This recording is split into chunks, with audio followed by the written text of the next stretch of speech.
I think if I hear you call me Becky one more time, six-pack, I'm gonna pop your tops. All 6 of them. Who are you?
Hey, this is Matt once again. Welcome back to another review. This is for Bra It Stipe.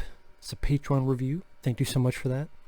If anyone wants to request anything, you'd either do it directly via my PayPal or by joining my Patreon. The links are down below in the info box. If not, no worries, but if so, thank you. Again, you'd either request it directly through my PayPal or request it by joining my Patreon. Again, the links are down below in the info box. But the review for today is Horde. Now, I did review a film called The Horde, but it's a different movie than this. This one is trying to be a little bit of Assault on Precinct 13 with zombies, and that sounds cooler than what the film is. I mean, the film, yeah, this crew of cops, but the thing is, you don't know anything about the cops, just you get put into the situation very, very quickly, and the version I saw was dubbed, which might have hurt, because this might be one of those films that sounds better and is better with its natural dialect and subtitled, because the dubbing I thought was rather bad and made it kind of laughable. But yeah, this crew of cops, they want revenge for one of their fallen officers, so they go into this building and they're going to take out these Nigerian gangsters, but they fuck up. They get caught. The only people that survive are 2 of them. And then about 20 minutes in, there's a zombie outbreak in this apartment complex. Mainly in the city, and a lot of them get in this apartment complex. They're fast zombies. And pretty much, like I saw in Precinct 13, the cops have to join with the criminals. It's one of those films, it's not a rant because it did keep my attention for its 80-90 minute running time. You do get some decent effects. You know, one of the first zombies they see, they shoot the shit out of it with squibs. The top of its head gets blown off. I'm like, wow, that looked really cool. And pretty much them fighting these zombies, kind of working together, but then soon after they get split up, and the female officer, actually it was 3 cops, not 2, it was 3 cops, just one's with the gangsters and the other 2 get split up. One's a female, one's this other guy. And you do some chunks of action. One guy's fighting these 2 zombies hand to hand.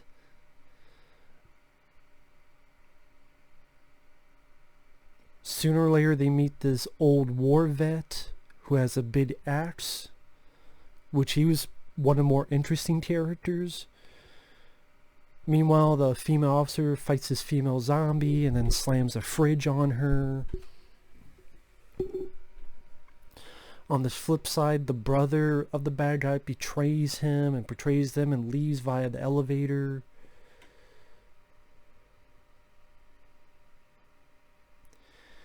It's kind of one of the, I don't know if this was on purpose, but one of the weird things about this film is that the bad guy, the Nigerian war criminal, not war, but Nigerian, the criminal, the bad guy,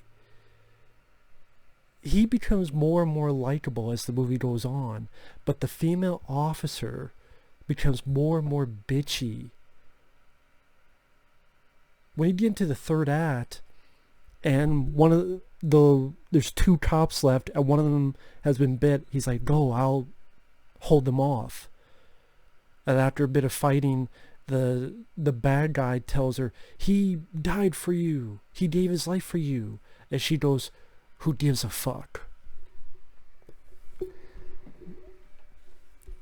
I think the movie is scenes like that, we're not supposed to like this girl. So if we don't like this girl, you've given us enough reasons not to like this girl. I don't know, it just makes me wonder what are they going for with the characters? Because you want to root for the characters, I would think. Assault on Precinct 13, I rooted for the characters, both the cops and the crooks. And yeah, there's some decent action. The old war vet has his big machine gun. And does a suicide with a grenade, takes out some zombies. The cop, the guy, stays behind and he's shooting the shit out of zombies and pushing them and gets on top of a car and shooting them, then slicing them with a sword, doing the best that he can in his last moments. The bad guy is helping more and more and more. And then at the very end, spoiler, the female officer and the Nigerian criminal get out. And she shoots him. Granted, because at the beginning of the film, he shot one of the cops. But I think more so, remember I said the cops were doing this because of a fallen officer? That fallen officer was the girl's like husband or something. Husband, boyfriend, I think husband. So granted, she gets her revenge, but I think the movie's trying to tell us that was the wrong mistake, because the noise of the gunshot, you hear zombies, a shitload of zombies coming for her. She's just standing there looking to the side, and then the movie ends. And that's kind of, I don't know, maybe this will be a rant, because the more I think about it, what makes this film not work is you don't care about the characters. What makes a film like Assault on Precinct 13 work is I did care about the characters. I cared about the cop, played by Austin Stoker. I cared about the character of Napoleon, and was even curious as to why he was called like that. Maybe I'll tell you later. Maybe I'll tell you after we get out of this. I even care about the guy, the actor who would go play, what's his name? I think in real life his name was Tony. He was Apollo Creed's trainer, and then would help Rocky in Rocky 4. And Rocky Balboa, he's like, let's start making some hurting bombs. That guy, he was in Assault on Precinct 13. I liked him. Whether it be their personality or just little moments they share with each other. You don't have that in this. The Nigerian, the criminal, I only grew to like him mainly for some of his actions. For some of the stuff that he did. It seemed like maybe he did perhaps want to change. Or the old war vet, because he, out of everybody, seemed to have a bit more of a personality. But the lead girl, granted, on purpose we're not supposed to like her, but I don't understand that thinking.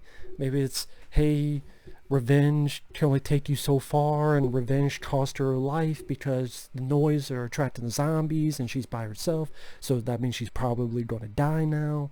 Maybe that's the whole theme behind it. But as I watch the film, I'm going, there's a couple decent bits of gore. It goes about at a fast pace. There's action. But how many zombie films are there? 1 million. That might not even be an exaggeration. If you count out every zombie film, it might be 1 million. This is not one of the worst, not by far, because at least it wasn't boring. At least he did plenty of action, gun fights, some fisticuffs. I'll give you that. I think a good chunk of people will have a good time at just turn the brain off, just seeing some zombie action chaos. But yeah, I would like to not have bad, awful dubbing that makes it cringy to listen to. I would like strong characters, or at least decent, like even Dawn of the Dead remake, let alone Dawn of the Dead original. Great characters. Hell, I like Dean Cain in a film called Dead and Deader, which is a zombie film. There's this one called Mimesis, which is a takeoff of Night of the Living Dead. I thought I liked the lead in that, and the story and the ideas were a bit more interesting compared to this. Dead Snow 2, which I reviewed a few months ago, those characters I got a little bit more into than this, and that had even crazier action and imagination compared to this. That was more fun. My point is, there are hundreds of zombie films you could watch, and yeah, you could do a lot worse than this. If it's a rainy day and you put this on, it probably would not make a lot of people mad. Again, it was hard for me to care about the characters. You jump right into it. You don't really know anything. You know nothing about them other than a friend of theirs has died. Then they get easily caught, so they look like an idiot, all of them. Morons and fuck-ups as cops. And then, the zombie outbreak happens. A lot of it is disappointing when you take a fun idea. Assault on Precinct 13, but what if it's dealing with zombies? And it's an apartment complex. That could make a kick-ass action movie. Zombie action movie. But you know what? Take a page from something like Dog Soldiers. Those characters were good. The actors did their jobs well. The characters were a bit more interesting, whether it be the dialogue or the way they were written, the way they were performed. I liked the lead characters in Dog Soldiers, as well as the added bonus of them kicking werewolf ass and werewolf action and gunfights. Here, you do have zombie action, but if I don't care about anybody, and then the dubbing's bad, again, maybe if you watch it with the subtitles, it's natural language. But even then, likable characters helps a lot in a movie like this. It truly does. And in the ending, it just, one of those, I don't care about the lady, she got her own stupid ass killed. I guess that's the message. Don't let revenge overtake you, or you'll be a bitch and you'll do stupid shit. But yeah, the more I think about it, this just wasn't for me. This just wasn't for me. I've seen a lot worse movies, but I'd rather go watch the Horde, which was a kind of Rambo type of character, special forces type of character, fighting against mutants, like rejects from Wrong Turn. That had a more satisfying fun than this. And even that I had issues with. But I would take that Horde over this one. I believe it was called the Horde. I believe so. But yeah, this one, You do, I mean, if you need to see every zombie film or zombie action film, yeah, you do worse, but I would never see this film again. I would never pay $1 to see it or buy it. I just think there's a lot better offers out there. That's just me. But thanks for watching. We'll see you guys later. Bye-bye.